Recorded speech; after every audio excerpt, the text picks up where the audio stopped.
আইন নাই, বাংলাদেশে কোনো আইন নাই।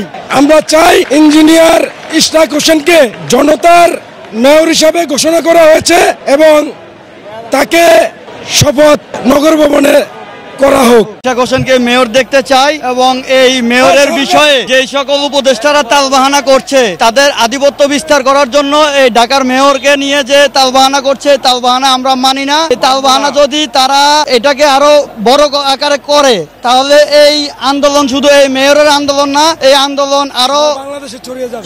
আরো মানে সরকারের যদি এই আন্দোলন আমাদের আন্দোলন এগুলো যদি না মানে তাহলে এই আন্দোলন আরো গতি বাড়বে এবং এই আন্দোলন কোন পর্যায়ে চলে যায় এটা আসলে আমরা বলতেও পারি না। উপদেষ্টারা তো সমন্বয়ক, তারা আসলে তারা যে পর্যায়ে আন্দোলনের মাধ্যমে আসছে তারা এখন সরকারের গতিতে বসে তারা আদালত মানে না, তারা শেখ হাসিনা স্টাইলে এখন তার শাসন করতে চাইতেছে। এটা সাধারণ জনগণ মানবে না, মানা হবে না।